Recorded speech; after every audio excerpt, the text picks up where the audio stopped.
What's going on, everybody? Fall in, add attention. You are locked into another episode of the Husker Army podcast, brought to you by the Hurrdat Sports Network and the folks over at the Husker Army fan page on Facebook. Go check them out. Matthew Malone got the actual page back. The very first Nice. one. Husker Army is back. He's been working at it since like January. He's been fighting with Facebook, doing all the legal stuff. Got it back. So Matthew Malone, great job, dude. Glad to have the almost 40,000 people in that group back. So yeah, congratulations. Also, 40,000 in that group. Hit that like and subscribe button and watch and listen to the podcast named after the Husker Army podcast group and Husker Army group. So, hey, follow us, man. Give us a like and subscribe. So, yeah, Kenny's right on top of it this week. Thank God. Yeah, I mean, my voice is back for the most part. I was at the game last night. I guess let's just go right into it. I'm your host, Bryan. With me, as always, former Husker wide receiver, multi-time national champ Kenny Cheatham. Our guru, Mr. Matt Sass, he had prior obligations for today. So, not a big deal. Just going to be us. See right now. I am right here at Crush Pizza and Ale House in Fremont, Nebraska. Great food, great drinks, great people, awesome place. Definitely come in and check this place out when you get the chance. If you're in Fremont, you won't be disappointed. I got a Pigs and Heat pizza right over here. There's Canadian bacon pieces, Thai sweet chili sauce on it, mozzarella cheese, the fixings. I mean, the combinations of pizzas these guys throw together, you're not going to find anywhere else. I'm just telling you that right now. They got more than pizza, so it's worth it. Like I said, Crush Pizza and Ale House here in Fremont, Nebraska. You guys will love it. It's a great place. So let's go ahead and I'll reach over here because hey, Crush, I need to hook up when I'm in town. That can be arranged. That's the easy part. I mean, that's the nice part about being here. Is in a kind of a small town, about somewhere between 26, 30,000 people roughly. I know quite a few people here. I went to high school with the owner of this place. So, I mean, that helps. It helps a lot. But I'm basic. I want pepperoni and sausage, my dude. I don't want no extra nothing. Oh, they could load it. They can load it with as much pepperoni and sausage you want on that pizza. I guarantee it. See, Kenny's going to be in love, dude. Kenny, that's right. Next time you're back in Lincoln, I'm coming up there. You and I are coming back here to Fremont. I'm going to show you around my hometown. We're going to come into Crush. We're going to have some pizza here. Let you meet the owner, Jordan, Aaron, their brothers. What up? It's going to be a good time, dude. We'll definitely get you up here for sure because you're going to love the food here. Right man. on. You really will. So, all right, real quick. The only plug we got, I got to reach over here because this ain't my normal setup. Obviously, everybody, you know where to find it. We got merch going on, okay? Go to hurrdatsports.com. Click on the pop-down window or the link, whatever it has on there for merch. Find the Husker Army podcast, and you can see it right there. We got the T-shirts, we got hats, we got beanies, the stainless steel tumblers, the mugs, all of it. And once again, as I always say, not the only colors you can get that stuff in. So definitely go check that out, hurrdatsports.com. You're going to love what we got. It's going to look good. I wore one of them to the game last night. Got some comments on it. People were digging it. Maybe we get some new subscribers from it as well. The gentleman I was sitting next to last night was amazing. I think his name was Dave Meister. Didn't know him from a hole in the wall, but that's what's great about going to Husker games. You become best friends and almost family with whoever you sit next to. Doesn't matter. So you got to love it. I got a hold of Dave this afternoon, sent him a link for the podcast, said he'd check it out. So might have a new one right there. Never know. Like I said, hurrdatsports.com. Go check it out. Check out our merch. You guys are going to love it. It feels great. It looks great. It's good merch. And you're supporting the podcast. And absolutely, who doesn't want to help out a Husker podcast? Come on. Give us a chance, would you? All right. Did not put any highlights together. No graphics for today. There was no point. This is going to be about as raw as it gets. So, I mean, you all know the score. Huskers dropped a tough one last night in overtime in Lincoln, 31-24 to Illinois, dropping 3-1 on the season. pushing Illinois to 4-0. I just didn't see this coming, Kenny. I really didn't. I knew we would definitely lose a game, at some point here. But I just didn't think that the fourth game in a row in Lincoln at night, crowd on fire, I didn't think this was going to be the one we lost. But Illinois came in with a game plan, and in my opinion, their offensive coordinator had Tony White's number all night. Man, yeah. Let me say this. So you kind of know what you're going to get when you're playing big man over there, Coach Belima. You know what's coming. His foundation is based off of old Nebraska type style football with more passing. It's not the option, of course, because he was groomed under Coach Rodriguez up in that program. So you know they're going to pound it, throw it, big up front, and keep coming at you. You knew, if I'm correct, this is year 2 or 3 for him. Is it 2, if I'm correct? I want to say it's 3. 3, maybe. I think so. You knew, because I know that first year he had a lot of recruits. Yes, it is 3, because the one year they beat us, and then the next year we beat them. Last year we beat them. Yep. You knew he was going to start getting better players in there. I mean, they weren't overwhelming. I think their receivers, number 1 in the nation last couple of years in total yards, touchdowns, receptions. Something like that, yeah. Something like that. So they have a legit wide receiver over there.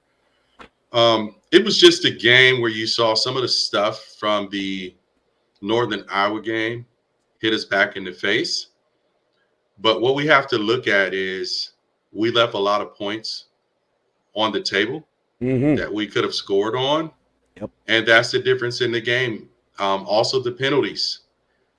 We were uncharacteristic, and you saw that in the Northern Iowa game with the penalties. Yes. And it rolled over into this week. So it's almost like they're going to have to do a hard reboot. Hold that power button on your laptop or desktop. Let it reset everything and reboot, refresh everything, clear that cache, and come back with a new focus. Because do they get a bye week or? That I'm not sure of. Matter of fact, I can look right now. That's the great part. I've got ESPN pulled up. Because I think one time they get like almost a 2-week bye week or something somewhere in the season. No, looks like they play next Saturday on the 28th again. Oh, they're at Penn State. Oh, we're at Penn State? They are. Oh. Illinois is at Penn State. Our next game is next week, actually. And we're at Purdue. So maybe let's hope Purdue is still ailing from that whooping they took from Notre Dame, and they haven't bounced back within a time. And who by the way, Notre Dame right now ain't doing too good in theirs right now. So this college football season's a little crazy already. A little irky jerky.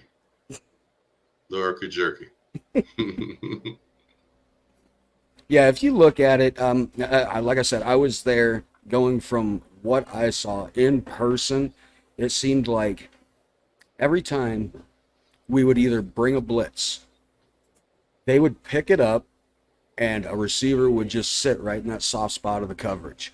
Yeah, right in the middle. And then every time we didn't blitz and dropped into coverage, into zone, that's when they would run the ball. Because our guys aren't coming up. They're dropping back. And they really, and I hate to say this, they really handled our defensive line. There was not a lot of pressure by our front 3 and 4. There just was not. And that's kind of concerning to me. And I don't know what to think of that, honestly. I mean, Illinois rushed for 168 yards. That's not good. In my opinion, that's unacceptable. It really, especially against Tony White's defense, knowing how good those linebackers are, how good that front 3 is, that's very unacceptable. And if you look at our rushing yards, we had 50.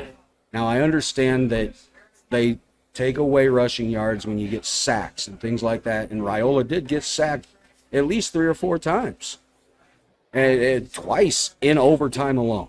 So, the 50 yards in rushing for us can be a little misleading, but that's totally unacceptable, in my opinion. And like I said in the tweet last night right after the game, Kenny, and I still stand by this, we flat out got out-coached and outplayed. I agree. I mean, anyone that argues that point is just being silly at this point. We got outplayed and we were outcoached last night. And it was a chance for Nebraska to be on prime time and win that game with all eyes on them to show that we're in some point of building back our program. I mean, now let's not pull the fire alarms, though, everyone. No, it's not time to hit the panic button. Yeah, and let's not do that, because here's one thing I can definitely tell everyone who watches the podcast, everyone listening, every Nebraska fan here in abroad. Even though we lost that game, which we all feel we should not have lost, excuse me. I guarantee you at this moment, you might be irked or pissed, but you do not feel after this loss like you have the last couple of years. This might be your most, it's oxymoron, upbeat loss that you've had in a very long time. Because with the other losses previously, all you felt was doom and gloom. I know I did. I would be pissed and boiling hot today if this was before. But after yesterday, you say, okay, we blew that. There's things we could have done better. Unfortunately, we didn't. And that's football, people. That's football. Sometimes the best team doesn't always win. It's the one who makes the least mistakes and do a little bit better that day. But I'm sure you feel better with this loss. You can take it a little bit better. But there's some, and I am. And like I said, we're still 3-1. We still have a lot of season to go. They just need to keep going, keep fighting. Don't give up. Don't hang their head on it. And let's see where we go. Yeah, I agree. Like you just said, we're still 3-1. And as I said before we started the recording, all the goals are still right there ahead of us. Mm-hmm. It's still right there. That one loss does not derail the entire season. Right. What that loss did for us was showed where we need to improve. And it showed us more of where we needed to improve than the previous 3 games, period. Right. You ask me, you put any of the 3 teams we played up to Illinois, I think Illinois is going to beat those teams as well, even Colorado. Mm-hmm. That just the game plan they had set in there last night was, God, I hate to say it, it was good. It was good. They had a good game plan, and it worked. Absolutely. Yeah. And we finally got to see the youth from Raiola, the college inexperience. Mm-hmm. I will tell you right now, there's at least 2 or 3 wide open receivers down the middle on some plays that he just didn't see. Oh, I probably didn't see those from TV. Yep, and he ended up checking them down, and I know there was at least one where he checked it down. I think we still ended up getting the first down. It was like maybe 11 or 12-yard gain. Mm-hmm. But he had somebody open, running free down the middle, and he just didn't see it. And then we got to see, obviously, the overthrow he had to the wide-open receiver in the end zone on that 3rd and 3. Was that the Ramir? No, I can't remember who it was. Oh, you're talking about at the end of the game, toward the end of the game, yeah. Okay. I think it was the 4th quarter, and just barely overthrew it. Just barely. I mean, our receiver laid out for it and everything, and I want to say that far away from the fingertips. And those are throws he doesn't miss. Those are throws we've seen him make over and over again the last 3 weeks. Right. And the one thing I'm worried about, though, is he is not scared to take that shot down the field. And he took quite a few of them. Mm-hmm. And I think he may have only completed 1 or 2. Now, the interception he threw, I'm not going to put that on him. He put that in the spot for his receiver to get, and that defender made a hell of a play not giving up on that ball. And that way he did. I don't care what any Husker fan says. It was an interception. Was that the one in the end zone? Yeah, the one he ripped away from the receiver in the end zone. That was a pick. It was. It absolutely was. Now, initially seeing that.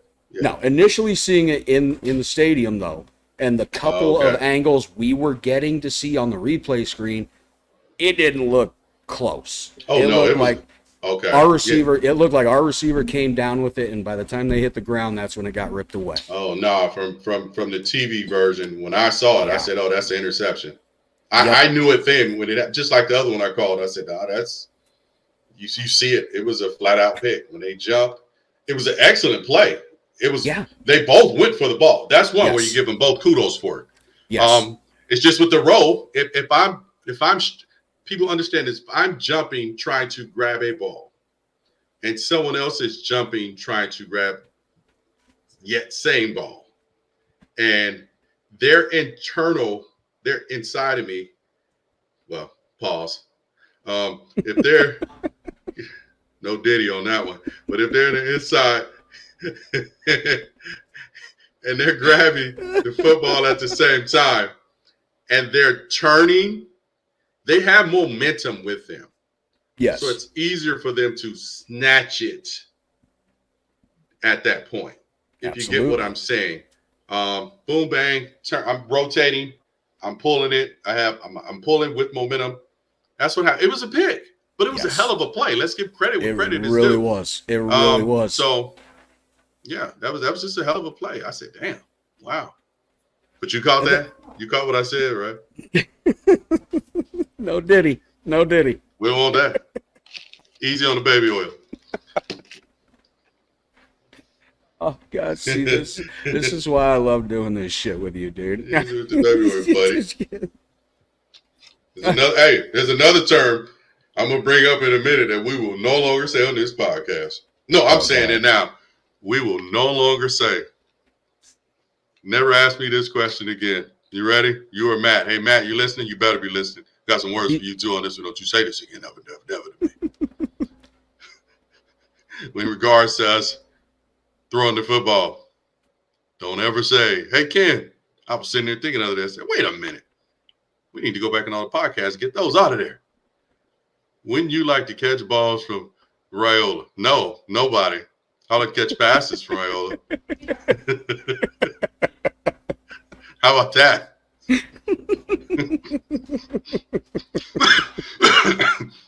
So from this point forward, we will use the term catching passes. Hot damn it. Let's go. Yeah, we're not catching balls. No. Catching passes. I don't think I ever even realized that we were saying it that way. I just had to refocus. I had like a epiphany moment. I was sitting there like, wait a minute. Wait a minute. No way. No more. No more catching balls. No more balls. No more of the balls. None. Zero, not a Neltons. Yeah, I don't know. Be like powder. Now. Yeah. Now, look, as inconsistent as we got to see Raiola last night, there were still some hellacious throws he made. And the dime he dropped over that corner. He had to hand up. Oh, my God. That couldn't have been done any better. It couldn't have. Because that corner went up as high as he possibly could. The arm extended. Barely It's a good throw. It was a beautiful throw. Yeah, he's a good young player, man. I really like him. I think this was a slap in the face, a humbling experience. Yes, because everyone's tooting your horn. You've heard me say I think he's a good player. He can always grow and get better. Announcers were tooting his horn. Oh yeah, just let the kid play. Let him play. Yeah. Because even though for all the good things that he does, you better believe all of you guys who play sports and know sports, there's a lot more things he could have done better. And that's not singling him out. Even when we blew out people by 40, 50 points. Hell, you better believe there was things on that film that you could be doing better. And that's coaching. That's coaching. So he'll see it with his discipline, how he's been trained, his work ethic. He'll see those. He'll try to correct them, and he'll just grow from him as a player. So, I'll tell you right now, if they're looking at film today, he's going to be sick to his stomach when he sees those ones. Mm-hmm. It's going to hurt him. It's going to hurt him. Very much, very much. But that's where we're going to find out what type of character this young man really has, too. Is he going to take that and be like, I'm never letting that happen again? Or is that something that he's going to let be an earworm and just burrow into his brain? And it's one of those things that that we saw Martinez do all the time. We Yeah. know he played in his own head. I just hope Dylan bounces. I'm pretty sure he's got the type of mentality to take it and apply it and make it better instead of letting it affect how he plays the rest of the year. Yeah, absolutely. I think he's got the right mentality for that. Yeah. I mean, he tried last night, and you could really see, let me talk my regular voice. You could really see in the last sack, watch the way he fell and how he laid there, that he was a little defeated. Yes. And if you're someone who has empathy, you can kind of say, damn, they tried, but they just couldn't get it done tonight. So then you can be sympathetic to how they might be feeling today, because I think they knew they blew it. Yes. I'm pretty sure it's eating them alive. And here's my full circle moment to Nebraska Twitter and Nebraska fans. It's kind of oxymoron, contradictive, but it's not, and it'll make sense. I know you're pissed that they lost, but I am so happy that you're pissed that they lost, because we are coming back around to where you all now have better expectations for Nebraska football. Yes. In the past, you would have settled for that with the we were almost had it, we should have had it, we were close. Yep. Now you're starting to have that expectation that you need to get it done, which I'm so happy for. Which yes. Bryan, is going back to everything I've always said. What are our expectations? And it seems as if the fan base expectations are, hey, we might not be saying national championship yet, but we expect us to be highly competitive and win those games and contenders. Yeah. Yep, I agree. It's finally one of those things. And here's the funny thing that I don't believe anybody even brought up. Like I said, I barely looked at Twitter last night. The little I did, it was not worth being on there last night. Nah. But the one thing I didn't see brought up, and it was great to see, was the fact that this was another one-score loss. Right. Nobody's talking about it being another one-score loss. They're just talking about how much this loss hurt. That's that change, brother. That's that change. It's a winner's mentality. Mm-hmm. Mm-hmm. So, I mean, as far as offense goes, like I said, Raiola looked a little off. The offensive line was not opening up holes for the running backs. The running backs weren't making the right cuts when they needed to. Their vision was a little bit off. I mean, they still, Dowdell, Ramir, they still had some pretty good runs in that game. They had some good receptions as well. Ramir's really turning into that receiving back that Raiola needs. There's at least 2 or 3 times where Raiola checked down to him because there was just nothing downfield, and Ramir would make at least a solid 3 to 6 yard gain out of it. So like you said right there, Ramir being that Swiss Army knife that we've got. And then they threw the little wrinkle in again last night with Harburg on, I wish we didn't have to run a damn gimmick play, but that's what I'm going to call it. Right. It was the toss out to Harburg, the throw back to Raiola, and credit to Raiola. Deep ball was not there. It was covered well by 2 defenders, so he took the check down, which was about a 12 to 15 yard gain. Right. So still got the first down. So, still a good play. But it made you say, damn, we did all that for that amount of yards? That's exactly why. Yeah. Now, in my head, I'm thinking, have we gotten to the point in this game where we think we've got to run a gimmick play to pull this off? Right. Trickery for just 12, 13 yards? I don't think Illinois ran one gimmick play all night. I don't think they did. And that hurts me in a way because I tweeted before the game yesterday, watch out for that sneaky butterball Bielema because he's going to pull something. We didn't have to do it. It was. We didn't have to do a trick play. Yeah, we didn't force them to do anything.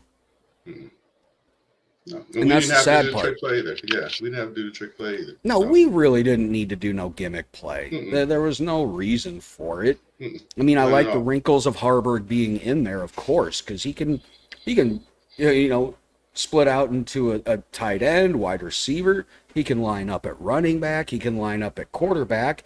And when he lines up at quarterback, it's not like you're running a wildcat.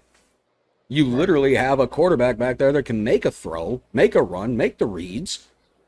Right. You're not running a wildcat at that point. You basically just replace the quarterback for the play.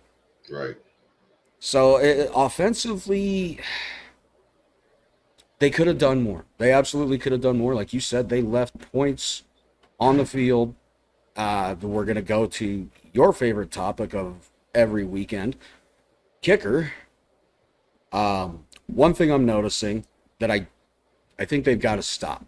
And we touched on this maybe, I think it was 2 weeks ago. Buschini is our kicker for kickoffs. Mm-hmm. And he's not putting them through the end zone. He's dropping them inside the 10 to force them to return. And I figured it out last night. He is absolutely doing that on purpose. So he is probably being told by Foley, the special teams coach, that he wants them to do that so they have to return. I think we need to stop because our coverage team's not up to snuff. And they had some decent returns, didn't they? Exactly. I understand that by kicking it in between the goal line and the 10 and forcing them to return, if your coverage team is good, you will stop them before the 25-yard line, which is where they'd get it on a touchback anyway. So I see what the whole goal of doing it is, but we're barely ever stopping them before that 25-yard line.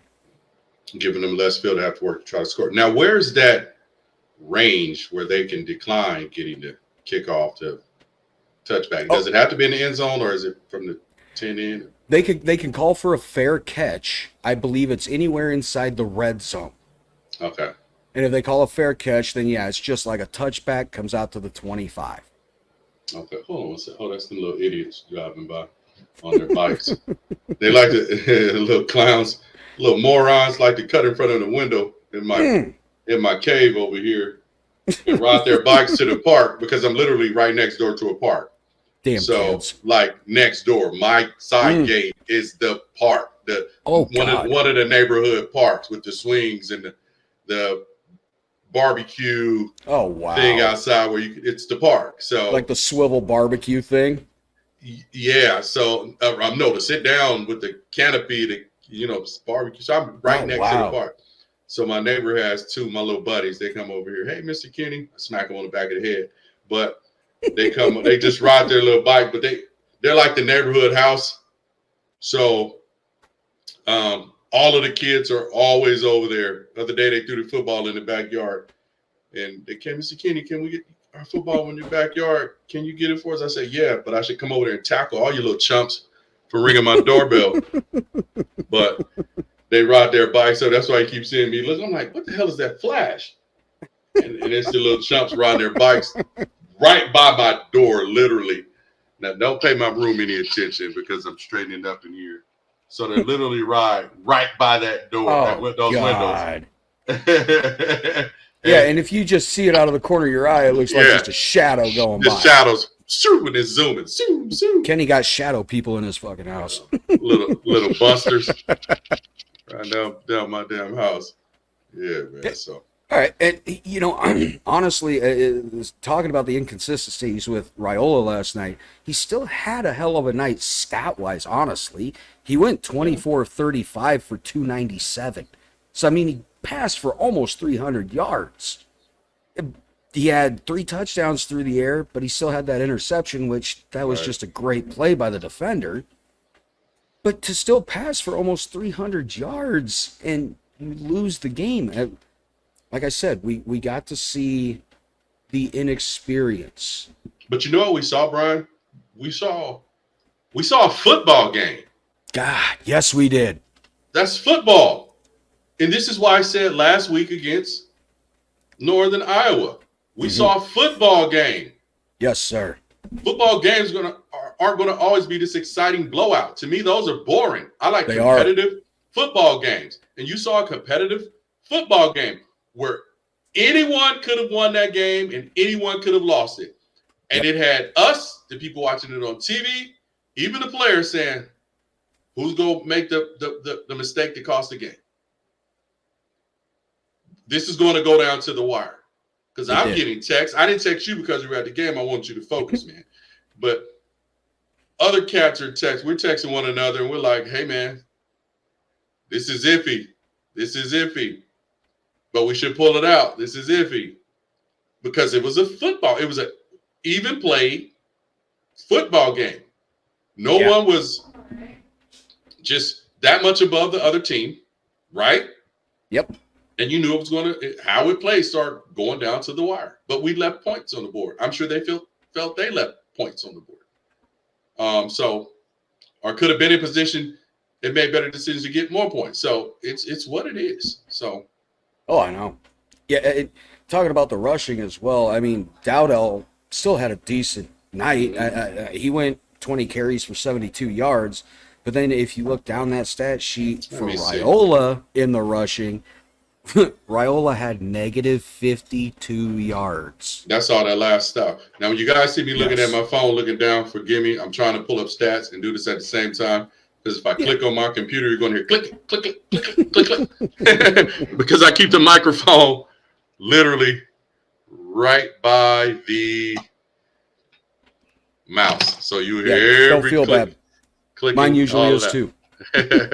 So I think if you listen real closely when we do ours, you're hearing me click when we always switch to a graphic or something. Yeah, I can hear it. And if you watch, when you guys are watching the podcast, you can hear me clicking on stuff because I have it going so I can pull up some stats and do it because I don't want to be like this. Oh, so-and-so had 507 yards. No, I don't want to do that.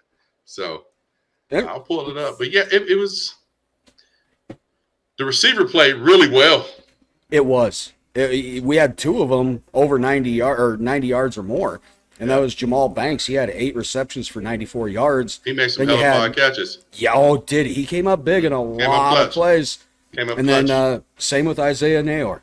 Yeah, he went 4 catches for 90 yards. So I mean, he was averaging 22.5 yards per catch. And that was how many touchdowns? 2 or 3?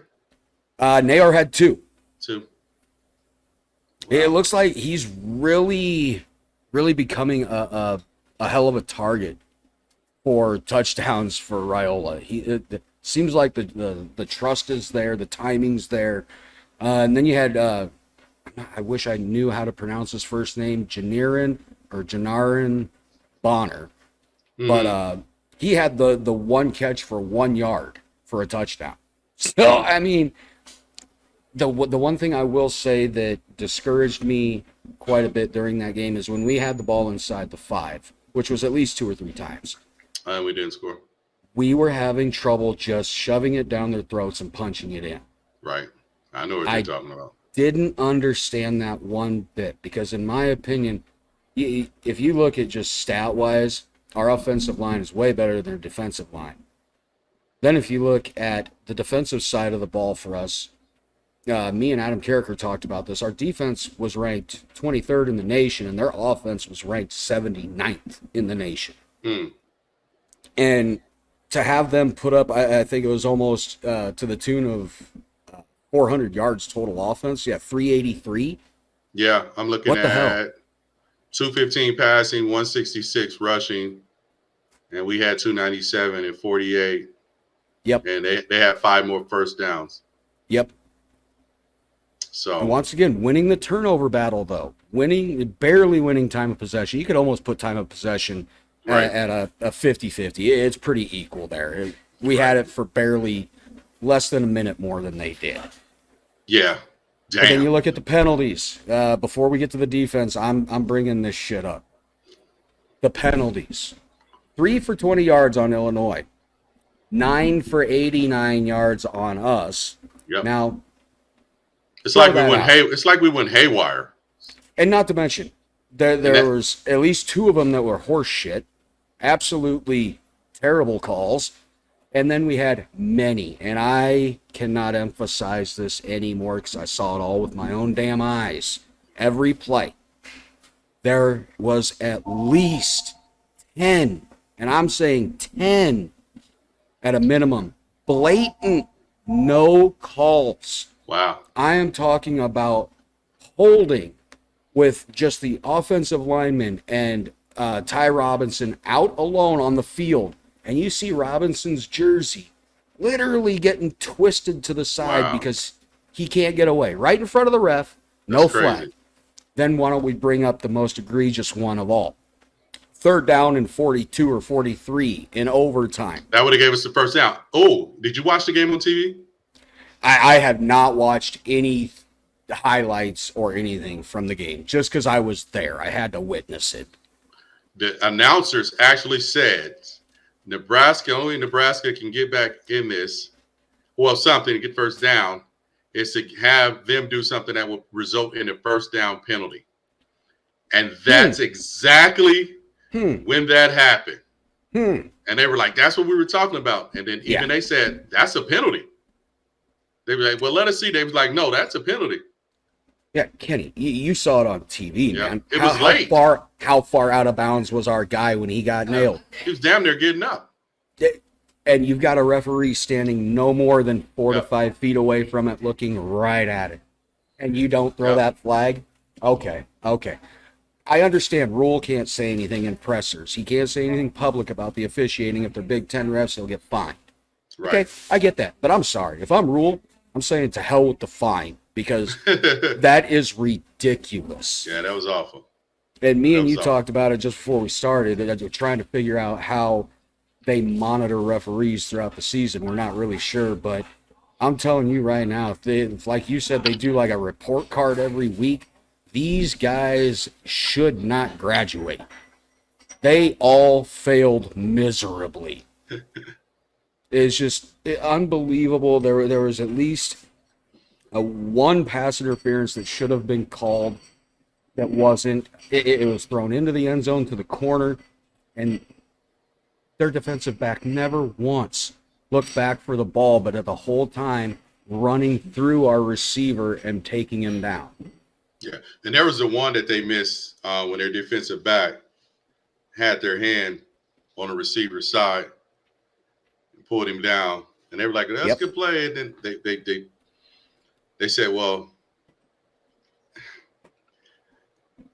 yeah, it was some stuff. You're going to miss some stuff there, but sometimes, and once again, everybody, Kenny is in third person. Bear with me on that. I'm never the homer."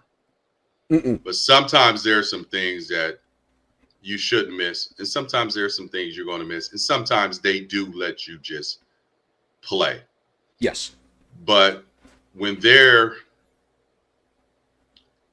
one that was just out of bounds, that was just blatant.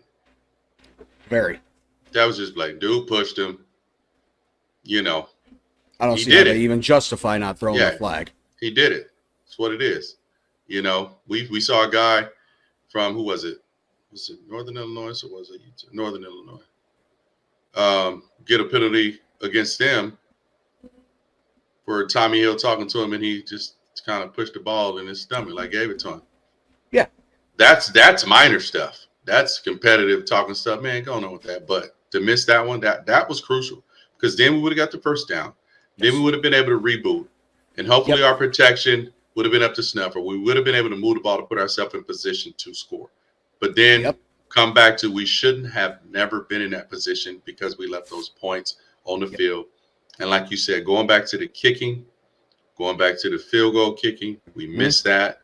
At some point, because I know we've been on TV, they were talking about the laces and getting it around. At some point, I, like the rest of you, we have to be able to have a viable kicker for if someone's hurt. Yes. We have to be able to depend on our primary kicker. Misses should be almost like a special occasion. A basic routine kick should be boom. And I know what everyone's thinking. He's a kicker. Why couldn't he just kick a basic routine kick? Is he practicing it every day? Is that his strong point? But most people think kicking is kicking.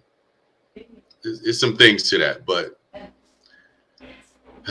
I mean, it's just little stuff like that. If we can't cover on our kickoff coverage, kick the ball in the end zone. You make them decide if they want to run it out or call it off. But don't give them a short field to run in. That same 20 yards, say we get coming out of there, they're already there, have a head start. I mean, some stuff just doesn't make sense. And some stuff we can see that's obvious. Kick the ball through the upright and go on. What's his name? Azara, how do you say it? Oh, our kicker, Alvano. Alvano. That's the kid from Omaha, right? Yeah, he's the one that won their state title with like a 50-yard field goal. Yeah. Is he the only kicker we have? I don't know. I don't know what is going on there. Man, there was a time where we had 3 and 4 kickers in our stable. Kickers. Not like he's the backup, I have to worry about him. We had kickers. LaFleur, Brown, Siegler. We had all these dudes all here. Haydenfeld. You know what I mean? Yeah, kickers. Kickers, man. Well, even Alex Henry in 09. Yeah, and they would all be playing their stupid kicker games. You know how I feel about that. But you and kickers, dude. I would. Did one of them put a stink bomb in your pads when you played or something? The kickers, man, during my time with my boys, man. Chris, Josh, LaFleur, all them dudes, man, we big kicked it, man. We were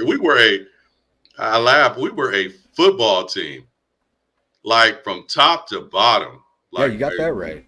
Like a real football team. Like, hey, man, what are y'all over there doing? We didn't care who it was. All right, we'd be over there in a second. So you get what I'm saying?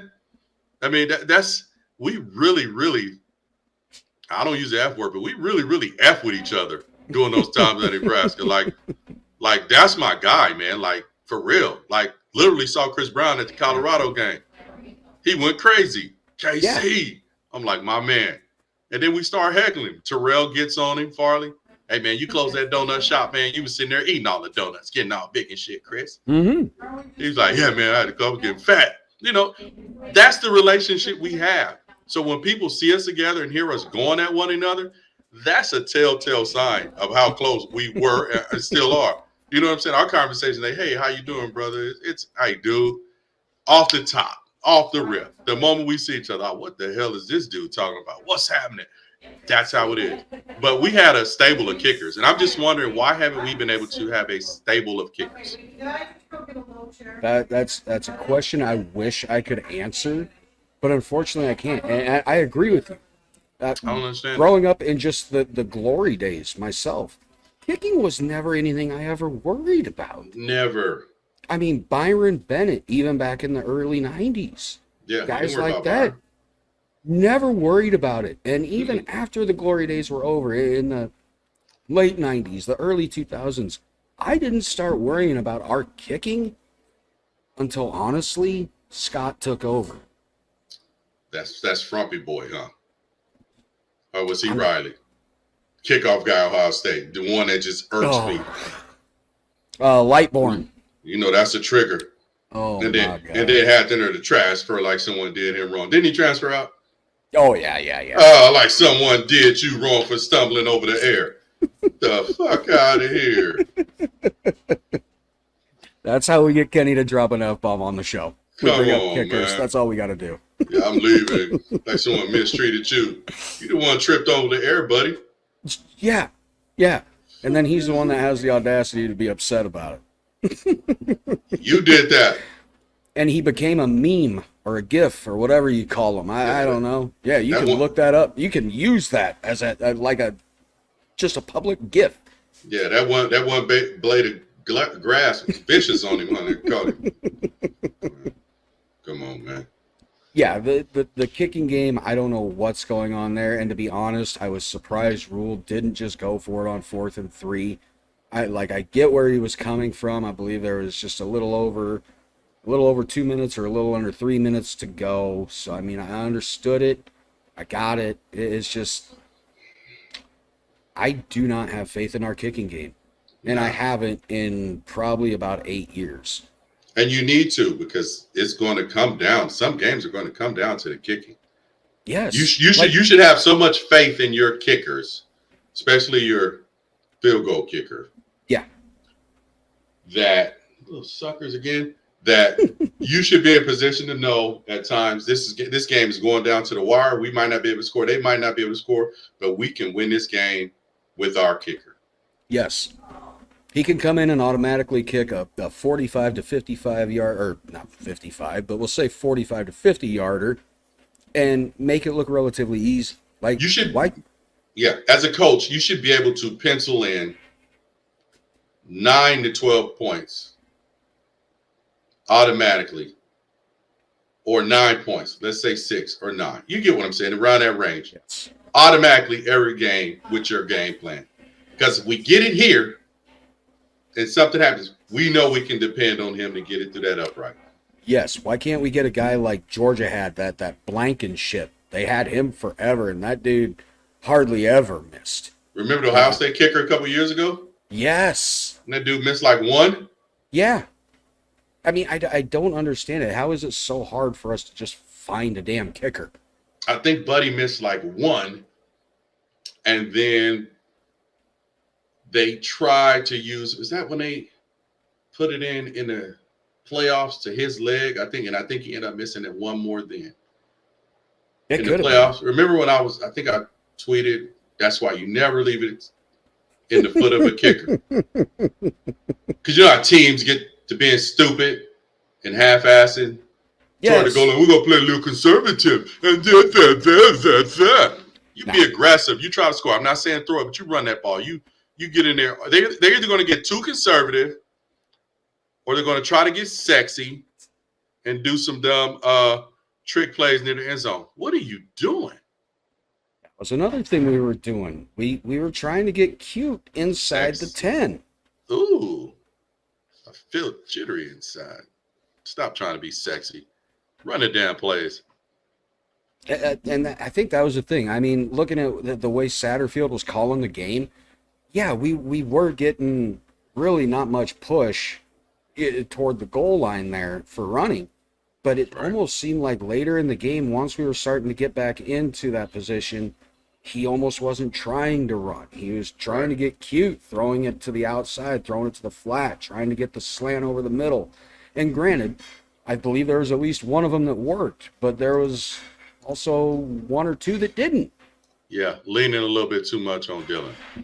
Yes, I think that's a part where that could probably be put on the coaching a little bit, because I think at that point you've put a little much on the young man. Let him also rely on his teammates as well. Don't make him feel like he's the only one out there that's going to make the difference. Right. Because then you're going to put way too much pressure on the young man, and that's when you do find guys with his talent, with his caliber of play that he has potential for, that's when they can crumble. Right. You can break that spirit, and this is a young man who needs to have his spirit as high as it can be. Right. I'm talking Snoop Dogg high. We need him to have that in him. As Nebraska, the team needs that. We've seen with a potentially great quarterback can react to when their spirit is broken. Absolutely. Like we said, this is with this loss, and like we said earlier, some of the throws he left on the table, which left points out there on the field, I want to see how he reacts. I want to see his response next week.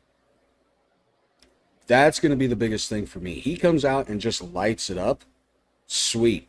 Not to mention, I think his uncle might have some things in store for that offensive line in practice this week.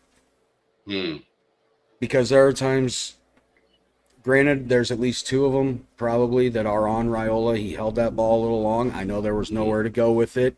I understand that. Those are coverage sacks. Right. But you don't take coverage sacks. That's when the IQ's got to take over and realize, get rid of the ball. Get it out of bounds. Pass the line of scrimmage. But where nobody else can get it, at least around your own receiver.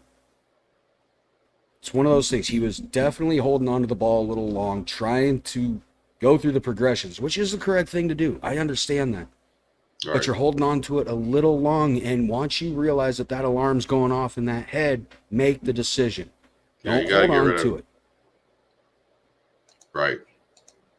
All right. Exactly. Well, offensively, yeah, it was lackluster. Illinois had a hell of a game plan defensively. They brought blitzes at the right time. They pressured Raiola. They forced him to hold on to the ball. Mhm.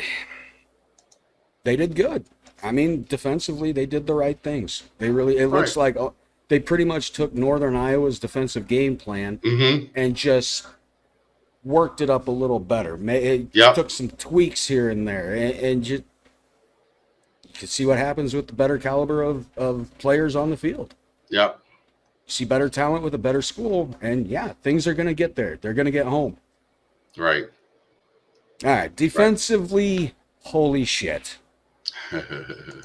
We can complain about the refs and everything all we want, and the offense not putting up points, but let's say it like it is. The defense didn't get themselves off the field, minus a couple times on turnovers. There's very few times that they actually just shut them down. Like I said, it seemed like Right. their offensive coordinator knew exactly what Tony White was going to call every damn play.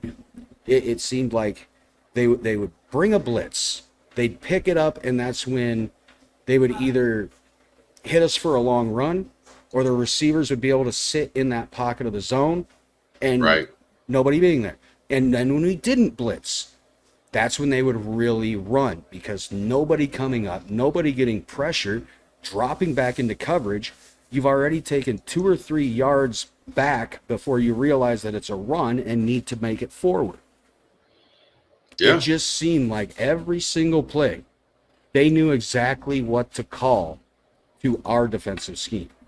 Right. You know, I'm not going to say the stealing signs or they knew what we were doing, but that's how They it felt. they just game plan better. They did, as we said, out-coached. They just game plan better than we did. There's no way to sugarcoat it. We didn't game plan the way we should have. They did, and they took advantage of it. Illinois That's had 25 first downs. That's on us. You know what I mean?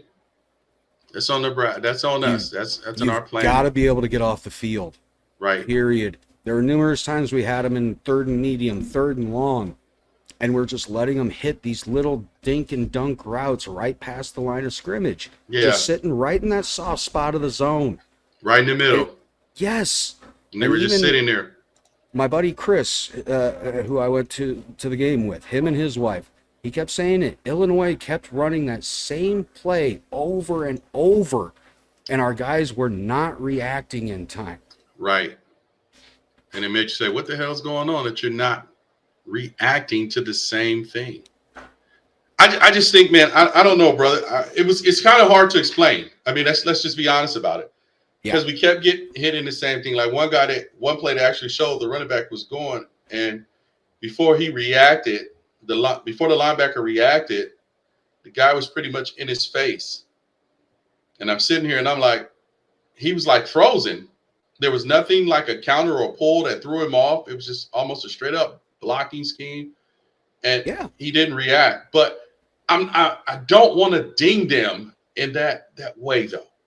But they need to recalibrate, man, and figure out where the deficiencies were, especially last night.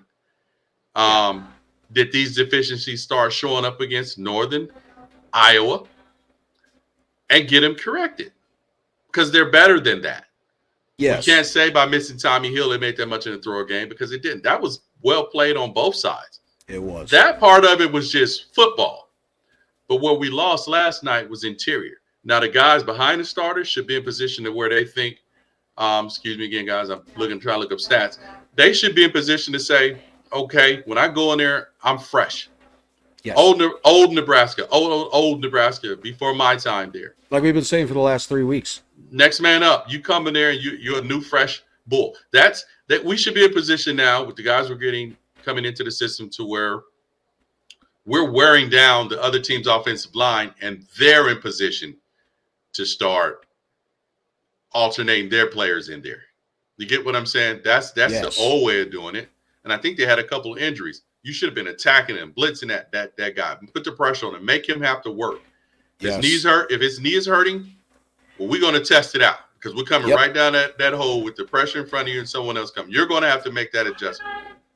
We're going to make you uncomfortable. You know what I mean? Speaking of injuries, it sounded like we lost Turner Corcoran for the year off the offensive line. Damn, and if that's the case, the guy backing him up is a true freshman. Okay, get ready. Exactly. Like we said the last 3 weeks, we shouldn't be worried about the backups because the way they've come in and played, everybody has been coached the exact same way. Yep. The coaches don't care if you're a first-string starter or if you're on the scout team for kickoff returns. You're coached the exact same way as those starters are, so you're ready to go when it's your number called. Right. And that's coaching, and that's how you should always be coached. To where that's winning. Winning. That's championship coaching. Now we just need these players to have that mentality all the way. They should do their reps just like as if they're the starter. So when they get in that game, nothing has changed. It's what they do every day. Yep. And that's how we prepared ourselves. And that's why there wasn't that much of any of a drop off when next man up, time to play. Yes. Okay, hey, so and so's hurt. Okay, Tony Veland, you're gonna be the starter. Mike Minter hurt. Octavius, we gonna pull you out, plug you in on here, you to kick off, and so forth. That's okay. Lawrence, you got in the trouble. All right, here's Clinton. Yep. Clinton, you hurt your knee. Damon. Okay, here's Damon. Damon, you got hurt. To get specific. Amon. Here's Amon. I mean, it's just how it was. Reload. It's just how it was. Hey, so-and-so, you heard that linebacker? Okay, here's Tulliger. Here's Hess. Oh. Here's Jay. Here's Terrell. Here's Jamel. Here's You're bringing EJ. those up. Those are backups, too. And Here's the fact Tony. is those guys all contributed. And here it is with that. Some of your biggest Nebraska alumni players that people revere, their asses were backups. Yes. So let me be clear on that. But they were ready to play. You know who was I'm gonna give you some defensive players who were backups. And he didn't really explode into a senior, and he's my classmate. That's my brother. Mike Rucker. It's a backup. Ooh. Here's some who were backups who you guys love. And they're my brothers. Love them to death. They are my boys. People forget Mike Brown was on kickoff coverage.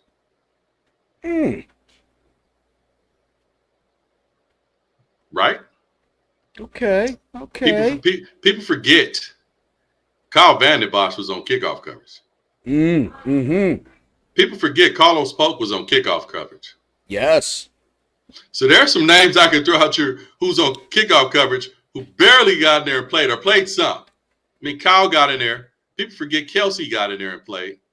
But he was with Grant and all of them guys. And Thomas, the boogeyman. He's behind those dudes. And Grant Wistrom, he started on punt and kickoff returns. And he played. They would put him in, but he was there with Dante and Dwayne. Yeah. But that's my point. It's the next man up. And that next man is going to be a dog. You get what I'm saying? You have to be a dog. And that's why I say the things that I say. So, I mean, Keo Craver was on kickoff coverage. Yes. DeJuan Gross was on kickoff coverage. You get my point. You know what I mean? My brothers, some of my brothers. Yeah, but they were a dog and they were prepared and preparing themselves and coached to be ready that when it's your turn in there is no drop off. If there is a drop off, it's not that significant of a drop off. It's just barely a drop off because there's some things you might be still learning. But you ready to go in there and handle your business. So, yeah, they should be. Cochran's backup should be ready. Yep. No excuse. If they have you in there to play, you better be ready. Or someone else that's ready to play, here's your shot.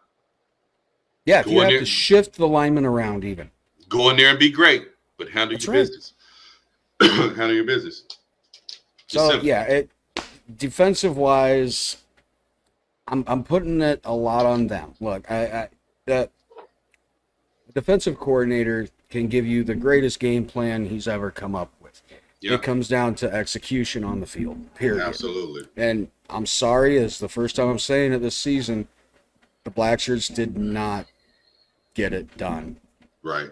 They did not execute the game plan, I'm sure, the way Tony White would have wanted. They were not getting the pressure when it was needed. Right. They were not getting stops on the run. They made it look, they were letting Illinois look like the run was easy against us, and I don't like that. Yeah. And then at the same time, we had some undisciplined football, which is uncharacteristic of a Matt Rule football team. Of us recently. Absolutely. Yes, especially the last 3 games. I mean, I understand that some penalties started piling up in Colorado and against Northern Iowa for undisciplined things. Mm-hmm. But last night, you could really see that, I don't know if they were frustrated or what was going on, but they definitely were not playing disciplined. Yeah. How big was that penalty in overtime? Huge. If they make that call, Not just that, I'm talking about our offensive penalty we got in overtime. No, didn't we get a foul? Offensive penalty, sack. Yep. That did holy it. hell. Now you're extending how far we have to go to get the touchdown. And yes, it was intentional grounding on Raiola. Absolutely it was. Right. You know, he wasn't really outside the tackle box. He did not get the ball past the line of scrimmage. There was no receiver in the area. I knew that flag was going to drop. Did we have a lineman jump down there or something like that? Or was that? We probably did. I mean, for Christ's sake, Kenny, I look up at the scoreboard and it's 3rd and 42 or 43. That was crazy, right? In our possession of overtime. I've never seen that in my life. Not for us, at least. So, defensively, it really is on them. They did not get themselves off the field when they had the chance. Numerous times in 3rd and medium, 3rd and long, they're allowing them to get just past the line to gain. So it really falls on the execution that they did not do on the field to get themselves off the field. Now, granted, they were still getting great breaks when the offense was on the field for us. They're getting plenty of time to recover. That's one thing I'll still say about the offense. They still knew how to put drives together. They just got to finish them off. Right. Like we said, Raiola hits the wide open guy in the end zone and doesn't overthrow him. No overtime. Right. If Alvano hits his field goal on 4th and 3, no overtime. Yeah. They left points out there, and it bit us in the ass. But like I said at the beginning, what I like so far, and I haven't really looked, I would say, just for maybe about 5 minutes, but for what I saw last night, nobody was bringing up the fact that this was another 1-score loss. Right. So we don't want that. We don't want to hear about that. As you said at the beginning, I think as a fan base and as maybe even a team, we're turning that corner, finally realizing that it hurts to lose, period. Doesn't matter what the score is. Doesn't matter if it's 1.37. We're done talking about 1-score losses. Right. Now we're starting to expect to win again. Right. It's just crazy to say that we're only 3 games into this season and we've already changed our mentality to that. Yeah, was that you that sent me somebody said fire Tony White thing and all that stuff? Oh, I sure as hell wouldn't have said that. Someone said that ignorant stuff. And I was like, are they serious? That's what I'm talking about. I'm like, that's just ridiculous. And I guarantee that's probably one of the same people that at the end of last season was saying, we can't let this man leave. Give him whatever he wants. Exactly. What way do you want it, man? Save him at all costs. Which goes to my point. Now let's get rid of him. Which goes to my point. I hate to keep saying it. That's the stuff I'm saying. How boneheaded is that? Which goes back to what I was saying. How boneheaded is that? What do you want? That's right. What do you want? Didn't I just go off about this last week? Didn't I just go off about this? I think it was last week. What do you want? Yeah. You want to find a reason to be miserable and unhappy about something. Stop. We had a Big Ten game, and it was competitive. We should have won. They didn't win. Yes. It's not throw the farm away. Burn down everything. We've seen you guys. We've seen people listen to you guys and they burn down everything, and we're digging out of that hole still. Right? We haven't even cleared the rubble. Damn. I mean, they had it. We didn't execute. We left points on the Yes. board. We blew some assignments. It was a hell of real good, solid, back and forth football game. Big Ten football game. It was one that kept you interested in the game. It wasn't Yeah. something to where you were flicking to everything else on the TV. You Yep. sat and you watched the game. They didn't come through, unfortunately, like we all would have. But the season is not gone. Now, if they end up underperforming, then we can jump on it. But it's still not throw everything away. No. We throw everything away. We start doing this. I put it to you like this. Hasn't it been in the last, umpteenth years, we were constantly changing position coaches, Yes. coordinator, revolving door. Stability is big. At the moment something happens, you guys want to get rid of the person? Yeah. Excuse me. That's silly to me, man. It's annoying. It's annoying. It's just silly. It's foolishness. What is that going to do? Now you want somebody in here to learn to schism, or who's going to call the defense the way they want it, not the way he wanted to call it. So when you go get them in there and switch it to a 3-4, a 4-3, I mean, what are they going to stay in that defense? And come on, man. And again, these are we the just same got people. outcoached and outplayed. Yes.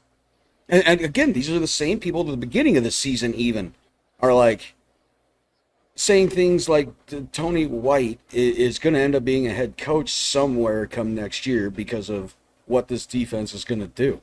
And these last 3 weeks, that's all anybody could talk about was they'd be surprised if Tony White is still here come next season because somebody's going to hire him away. But now these same people are out there saying get rid of him. Yeah, that makes him feel good. Hey, Husker fans, I got news for you.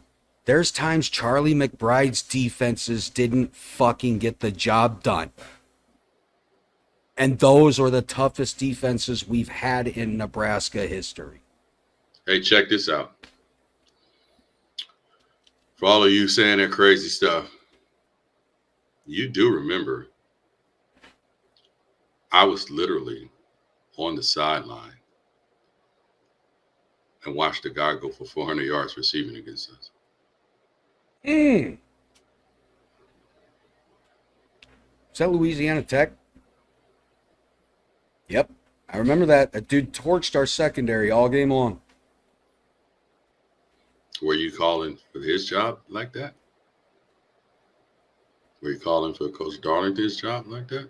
Now, they might have some internal stuff where they jumped on Coach Darlington or something or whatever, but it was all one defense. Yeah. What were they doing? But so stop. I'm not putting him on a level of Coach McBee. Don't get it twisted. No. But I'm saying offense could have helped the defense a lot better, and defense could have helped the offense a lot better. But if we want to play that game, defense did help the offense because they got 2 turnovers. Yes, they did. How about that? Gave him a short field. Offense couldn't score on that when we were in there close. Yep. You get what I'm saying? So you're Not just the defense. Your criticism cannot be one-sided. Yeah. Play it fair.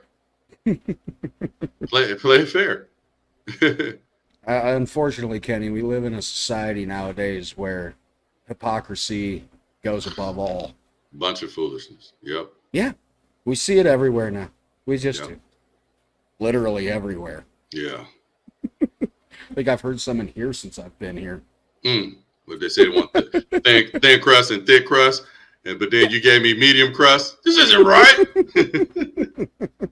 This isn't the thick or the thin. You gave me medium crust. The fuck?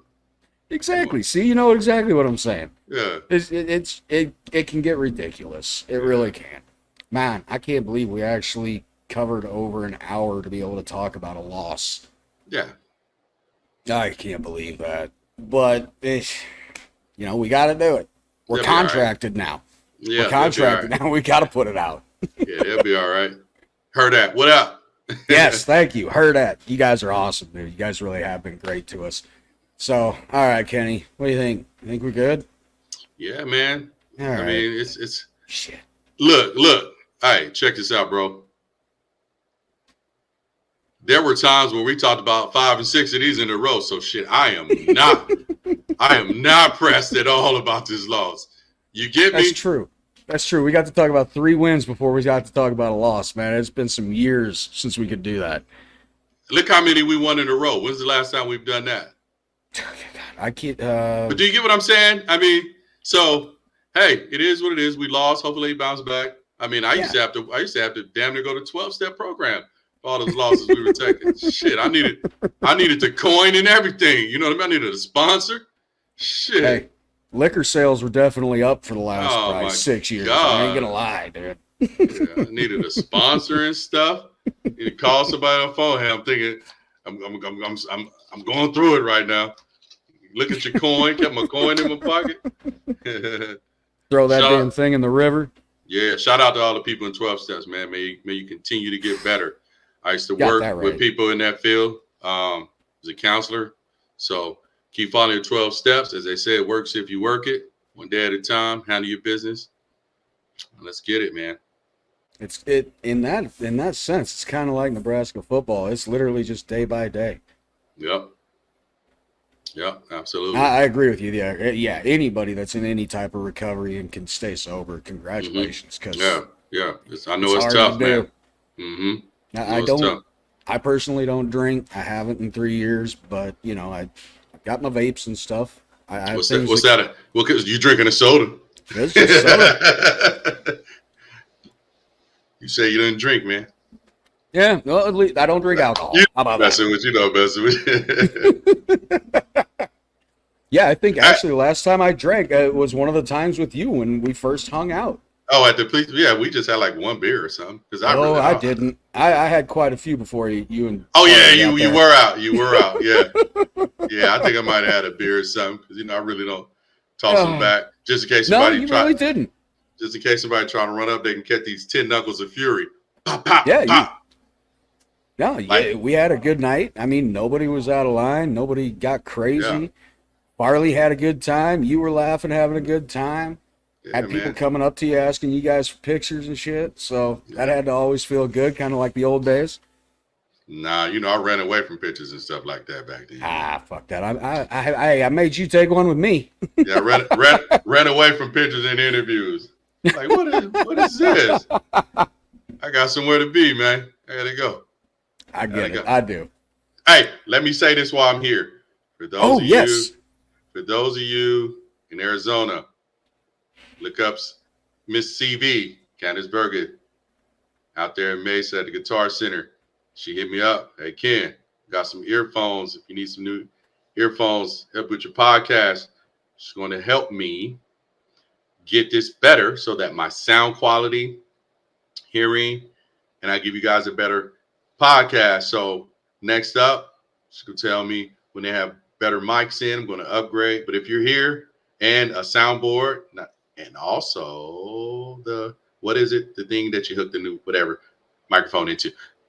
Looking out. So if you're in Arizona, Miss CV, Candace Berger, out there in Mesa at the Guitar Center, she will help you out. She books the lessons for if you want to learn how to play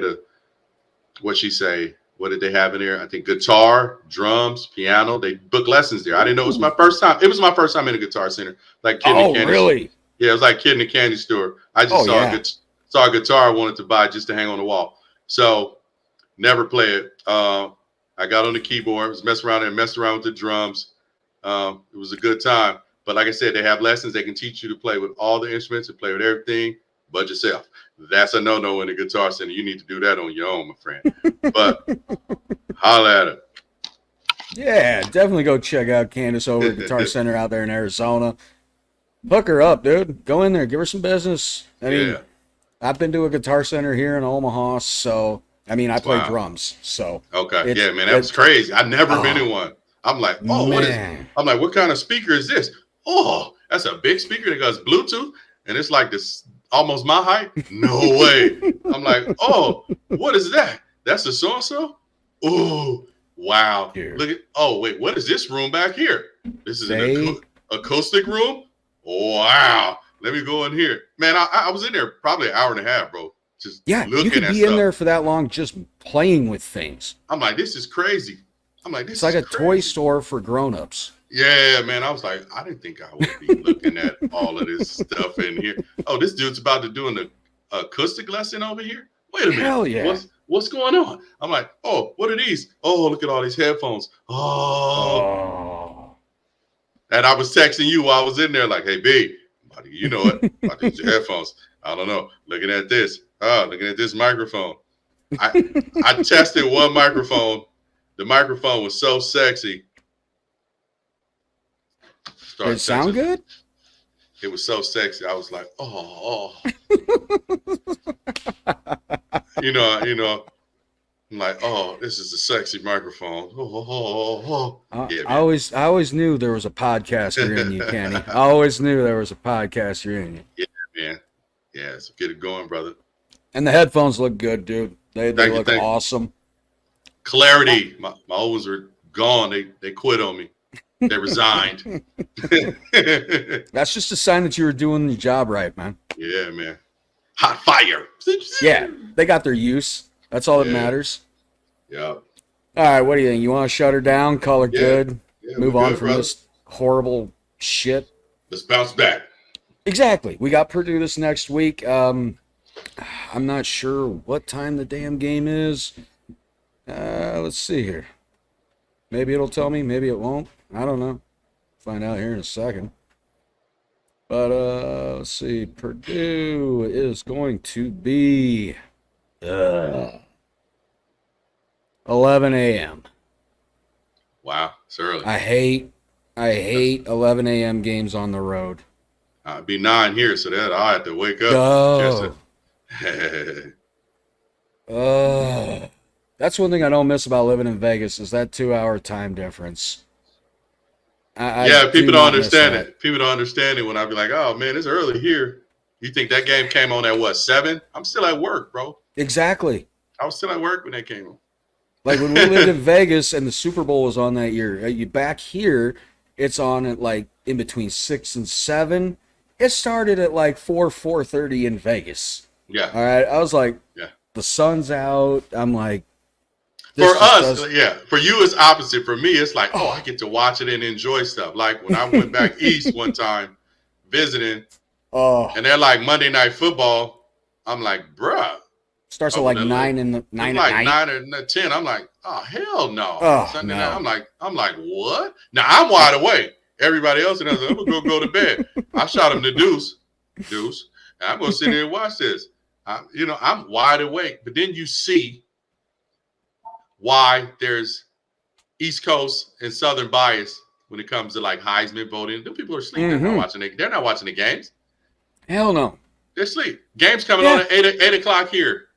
It's 10 o'clock, 11 o'clock there. I'm going to watch USC and Cal and all these Arizona State. All these teams start playing.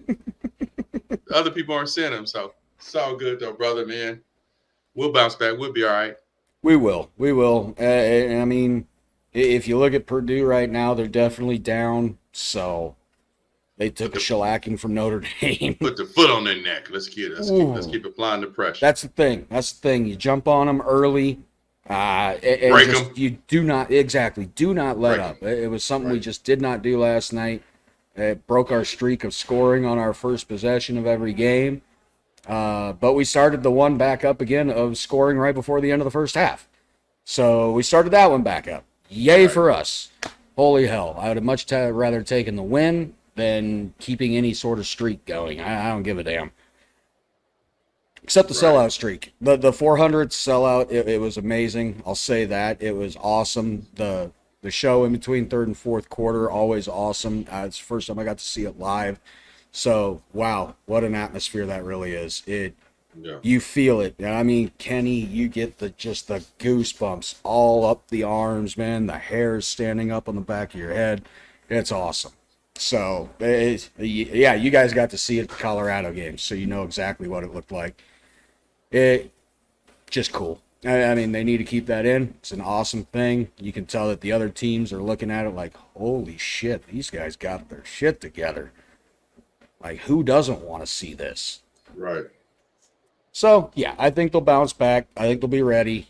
I think Purdue might be in for a world of hurt offensively because that defense is going to be so fucking pissed off. It's not even going to be funny. Yeah. I know we've said that in the past, but this year we've seen, and there's a different mentality. These guys expect to win. Yeah, I guarantee last night surprised the shit out of them. They realize that there's work to do. There's work to do. They're not a finished product by any means. That's what we want. All right.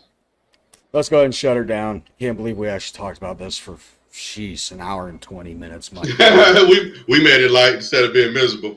We did. Maybe we'll get some people to take a step back from the ledge when they hear this come Monday, if they're still reeling a little bit. But all right, everybody, you know what the deal is at this point. You know where to find Kenny on Twitter and Instagram. You see it right there at Husker Noop 1911. Of course, you'll find our recruiting guru, Mr. Matt Sass, who unfortunately just could not make it today. The prior obligations got him. Family first, always. So get that. But you'll find him on Twitter at Herbie_Husker15. No, he is not the real Herbie Husker, just to let everybody know. But I can absolutely guarantee the real Herbie Husker would endorse any tweets he puts out there for Husker football. That's it. So, and, of course, you'll find us, Twitter, Instagram, right there as you see, at Husker Army Pod. We do post on Facebook, but I post that from my personal account. So, like I said, go in and check out the Husker Army Facebook fan page as well. Become a member there. It's a great group of guys. Like I said, it's like 38 or 39.6 thousand members in that group, something like that. Like, it's ridiculous. So it's really happy that Matthew Malone got that back. Thank God. Right, yeah. And he really worked his ass off to get it back too. Yep. So that's hard. All right, so we'll go ahead and shut her down. That's good stuff. You know where to find Kenny. You know where to find the show. That's it. You can find us on YouTube, Apple Podcasts, Spotify, more. You want to find us on YouTube? Not sure how to look it up? Just type in Husker Army Podcast. Google it. We're one of the first things that pops up, if not the first thing that pops up. And, of course, check out our merch, HurrdatSports.com. Go get yourself some merch. Become enlisted into the Husker Army. We'd love you guys for it. Post a picture of whatever merch you get. We'll make you a personalized graphic. Become enlisted, like we do for anybody that joins the show as well. So, we're going to get past this shit, Kenny. We're going to move on. It's Purdue next week. At this point, it's a Saturday. I understand. But let's move on. Face forward. Time to get back to work. That's it. We're going to do the same thing over here. That's it. Damn. All right. Well, from here, like you see, at Crush Pizza and Ale House here in Fremont, Nebraska, definitely come and check this place out. You're going to love the food. Drink specials all the time. Always got sports going on numerous monitors in this place, and that's a pretty big place, too. You're going to love it. Right here on 1st Street, 1st and Main in Fremont, Nebraska. Check it out. Crush Pizza and Ale House. You're going to love this place. Can't thank them enough for letting me be here. It's a great time. So, last thing to do, Husker Army. You know what to do. At ease. You are all dismissed.